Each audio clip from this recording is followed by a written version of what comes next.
Olá, bem-vindo ao ExpertCast, o podcast dedicado à inovação em saúde. Eu sou Gustavo Meirelles, médico radiologista e vice-presidente médico da AFIA, fundador da comunidade Inovação em Saúde. É um prazer tê-lo aqui novamente para mais um episódio do ExpertCast. Nós discutimos aqui diversos temas relacionados à inovação na área de saúde, falamos bastante de inteligência artificial, investimentos no setor, novos tratamentos, e hoje temos um tema muito interessante. Nós vamos falar das biotechs, inclusive aquelas com impacto global, e como que existe essa ponte entre as biotechs, os investimentos em saúde, a ciência e o impacto global. E para isso não teria pessoa melhor para eu receber que não fosse aqui o meu amigo Cláudio Costa Neto. Cláudio é professor na Faculdade de Medicina da Universidade de São Paulo. Ele já está há um tempo na França, em Paris, como diretor científico do J2 Capital, que é um dos maiores fundos europeus dedicados a investimentos na área de saúde.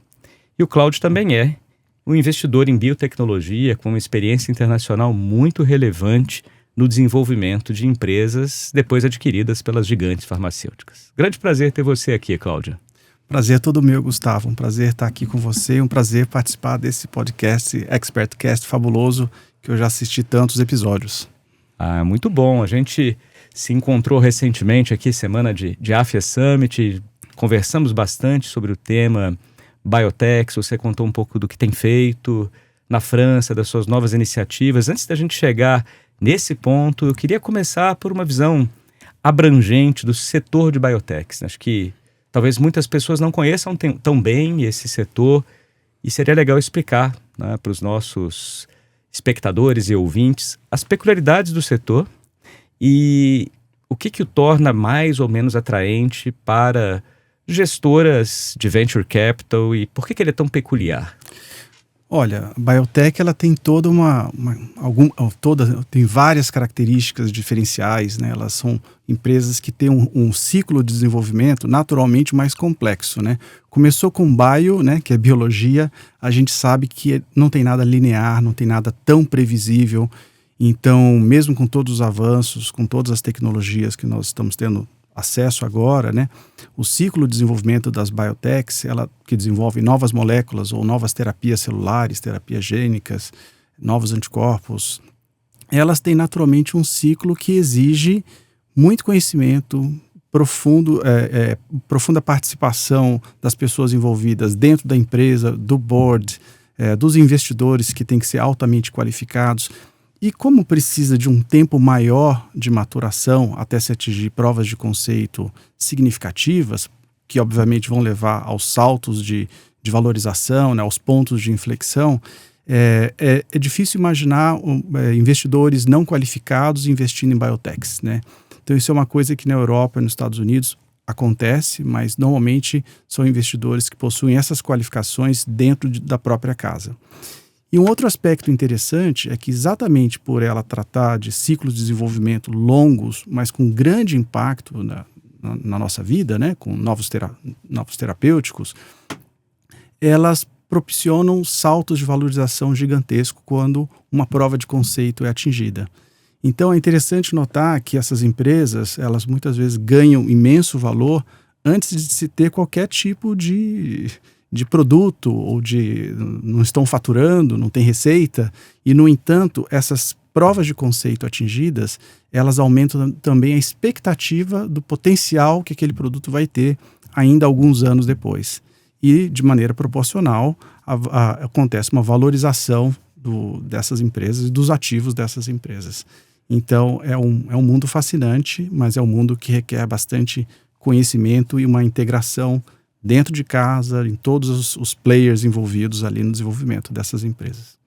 A gente falou de venture capital. Se a gente fosse falar de private equity, são atraentes também para fundos maiores? Para fundos maiores também. Normalmente para rodadas, empresas mais late stage, né, com rodadas muito grandes, e é isso que a gente está vendo também agora na Europa e nos Estados Unidos. Alguns anos atrás, houve um certo boom de várias empresas early stage com muitos e muitos investimentos e com muita expectativa, mas como houveram algumas que não foram bem sucedidas, isso também faz parte de um certo ciclo, né? Você tem um ciclo de maior interesse, depois uma queda, depois volta um outro. E mais recentemente, eu diria de uns 2 anos para cá, a gente tem visto empresas mais early stage, eu diria early stage, empresas que ainda não estão em fase clínica, com mais dificuldade de conseguir fazer grandes captações, né? E empresas mais late stage, ou entrando em fase clínica, com algum tipo de resultado que já diminui o risco, né? Então, o investidor, quando ele começa a sentir um mercado um pouco mais tenso, não está tendo muito IPO nos Estados Unidos há alguns anos, há cerca de 2 anos, 3 anos, ele também percebe que ele precisa contrabalancear esse risco de alguma maneira. E se você tem dados clínicos já disponíveis, isso não deixa de ser uma daquelas provas de conceito iniciais que eu havia falado, isso diminui o risco e a gente começa a enxergar grandes rodadas multicentenárias de milhões de dólares ou de euros. Interessante. E você já está na França há uns bons anos, Sim. Mas mantém aqui ainda a sua atividade como professor na Universidade de São Paulo e tem uma visão do que está acontecendo nos Estados Unidos. Eu queria que você contasse para a gente também um pouco desse mercado e do cenário atual de investimentos. Já falou um pouquinho, né, de mercado avesso a riscos, né, sem IPOs nos Estados Unidos, no Brasil, mas como é que está esse cenário de investimentos, tanto agora quanto olhando para frente, nos Estados Unidos e Europa e aqui no Brasil? Olha, realmente, eu estou há 5 anos e meio, quase 6 anos na França, na Jeyto Capital, como diretor científico. Eu me afastei esse período todo como professor da USP, então eu tinha um laboratório ativo, ele não existe mais, foi transferido para outras pessoas responsáveis, né, para que toda a infraestrutura fosse utilizada.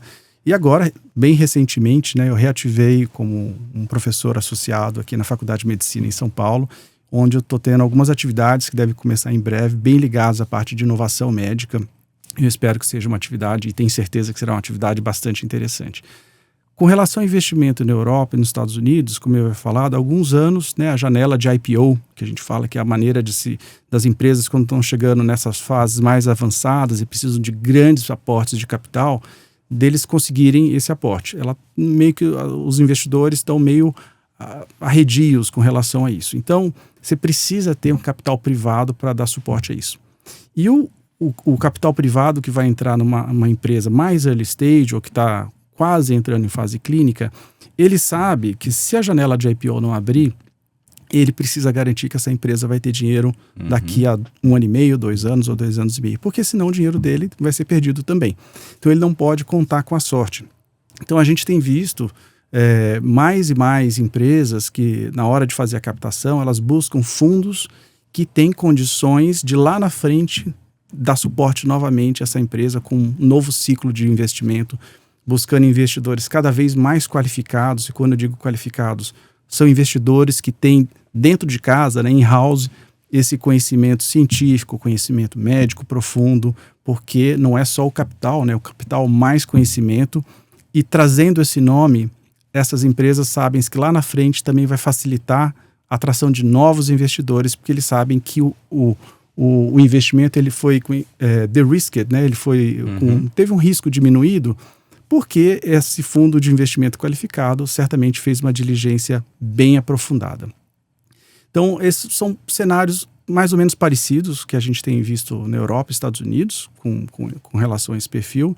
Aqui no Brasil, obviamente, nós estamos num momento diferente, eu não tenho acompanhado tão de perto tudo o que acontece aqui, mas eu gostaria muito de ver, né, cada vez mais uma cadeia, né, é um ciclo virtuoso, e que precisa da participação dos diferentes elos dessa cadeia. Eu gostaria de cada vez mais ver no Brasil investidores com bastante qualificação interna, e embora eu tenha falado que o investidor ele é avesso a risco, e tem que ser mesmo, né, ele também sabe do potencial que um risco bem avaliado e bem ponderado ele pode trazer, né? Então tem um termo lá que a gente fala, né, high risk, high gain, ou high reward, e é exatamente isso, só que como que você contrabalanceia o risco, né? O risco sem uma estratégia, ele vira só o risco, né? Ele vira a loucura. E o risco bem planejado, ele vira uma estratégia de balanço de risco e recompensa. E aqui no Brasil nós temos uma ciência de qualidade, né, altíssima. Nós temos pessoas que fazem contribuições fabulosas, mas eu acho que nessa transição, quando a gente entra na transição pragmática de desenvolvimento de fármacos ou de novas terapias, você precisa ter uma visão muito, muito pragmática de execução. Tecnologia, né?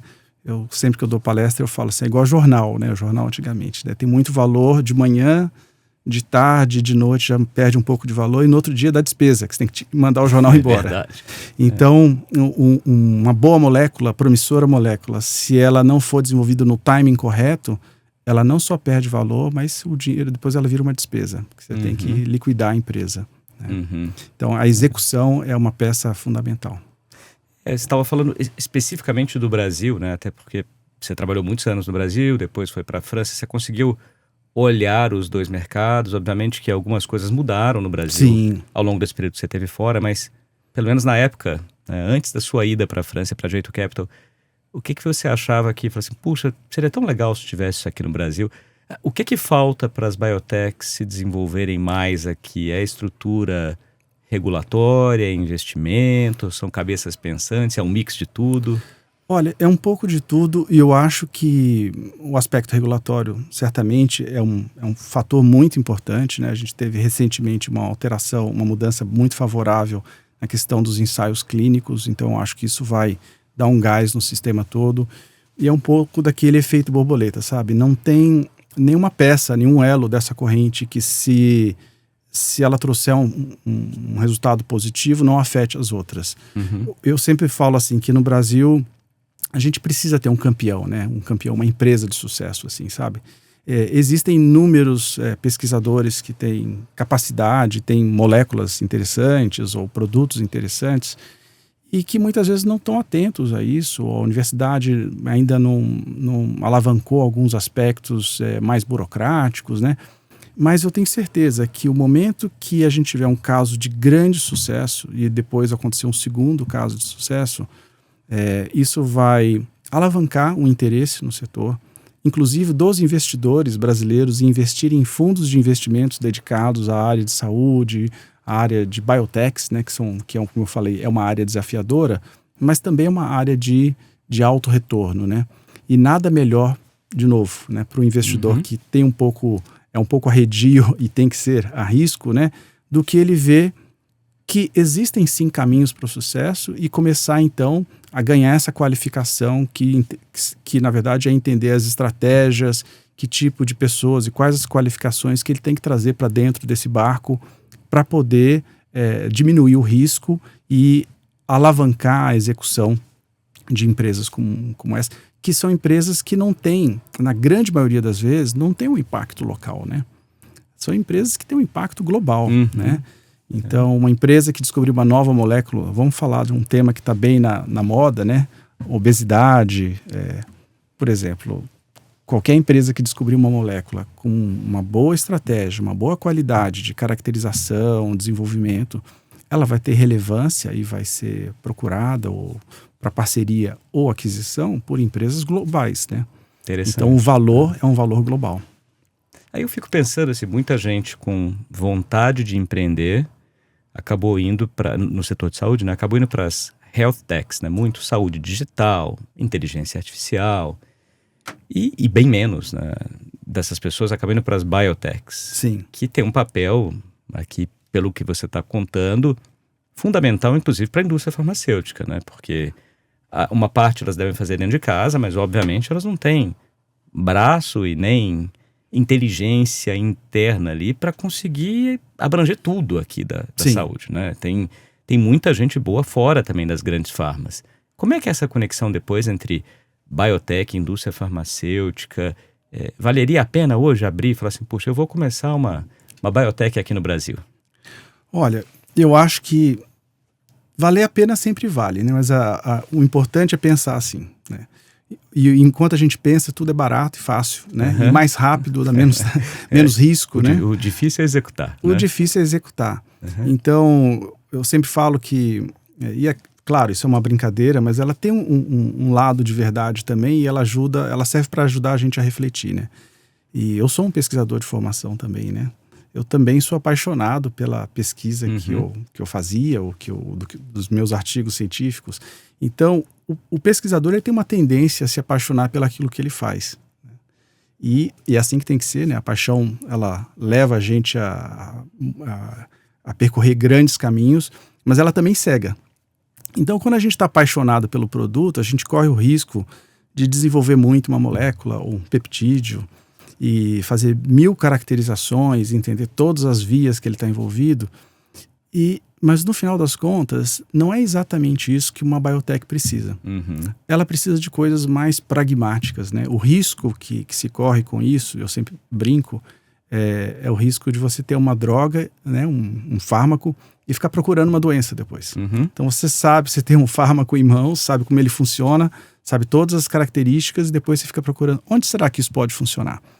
E na verdade, o começo da biotech, aí eu volto à sua pergunta, ela tem que ser, eu diria que no sentido contrário, entender as necessidades médicas, entender as oportunidades de mercado. Olha o que o mercado está interessado agora, ou o que eu acho que o mercado vai estar interessado daqui a 2, 3 anos, 4 anos. Quem que previu essa onda, esse hype, né, de drogas medicamentos anti-obesidade, né? Dava para perceber um pouco, 3, 4, 5 anos atrás, né? Mas quem percebeu isso? Os ADCs, né? Os medicamentos conjugados anticorpos, né? Começaram também cerca de 5 anos atrás a dar um salto, mas quem já percebeu isso antes já começou a identificar alvos interessantes, produzir anticorpos interessantes, e essas biotechs ganharam um grande valor. Então, eu acho que esse seria um bom caminho que eu começaria uma biotech que tem um ciclo de desenvolvimento mais longo, mas que, se alcançar a prova de conceito importante, também tem um salto de valorização bem significativo. Pois é, você citou aqui já duas, né? Os ADCs e obesidade, ali, inibidor de GLP-1.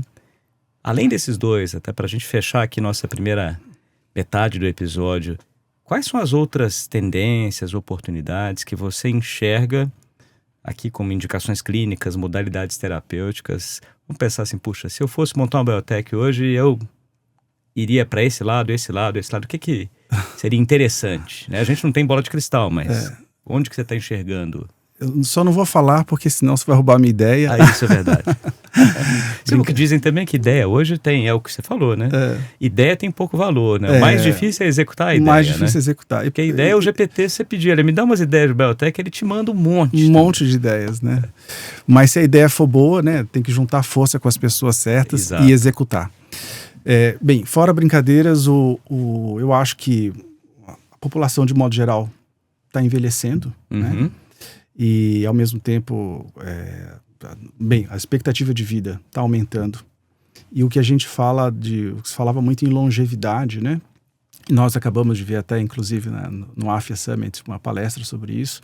Mas na verdade, o tema ele tem trocado um pouco o contexto para longevidade saudável, né?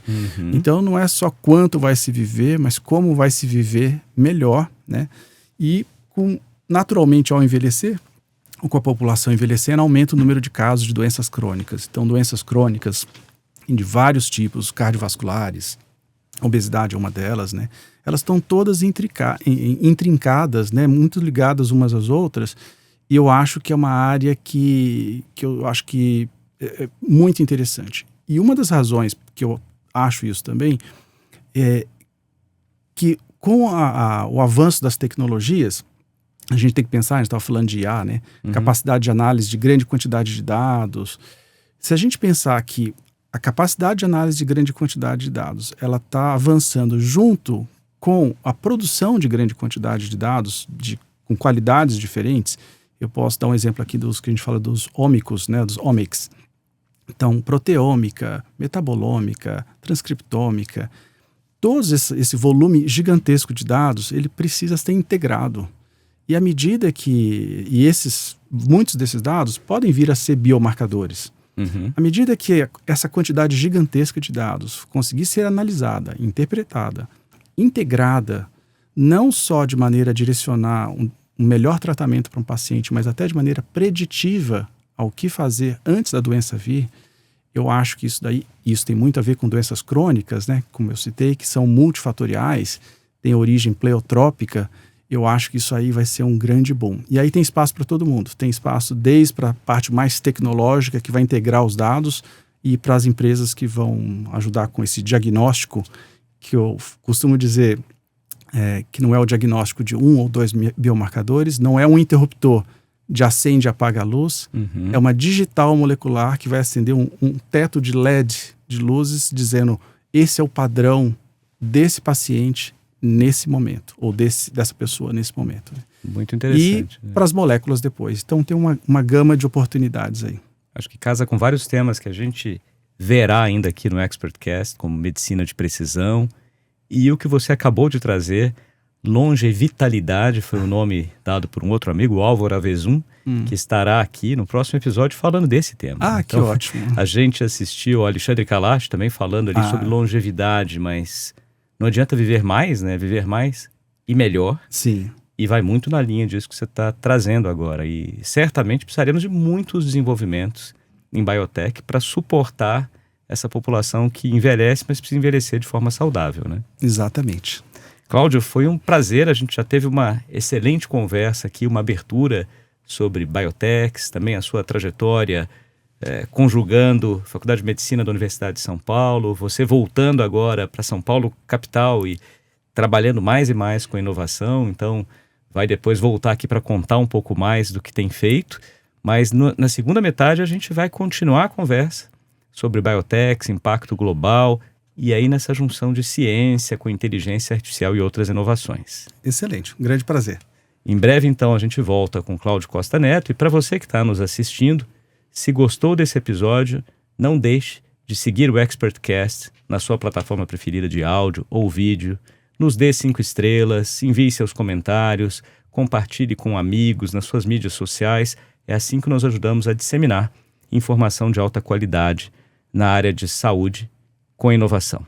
O ExpertCast é um podcast que tem a produção da SoulPods e o apoio da Agfa Radiology Solutions. Foi eleito recentemente como um dos top 100 podcasts em inovação saúde pela Medium Podcasts. E para você também que gosta do tema, eu e o Cláudio fazemos parte da comunidade Inovação em Saúde. Nossos grupos são gratuitos, abertos, já temos mais de 12 mil integrantes. Acesse www.inovaçãosaude.com e faça lá o seu registro. Muito obrigado pela companhia e até o próximo episódio.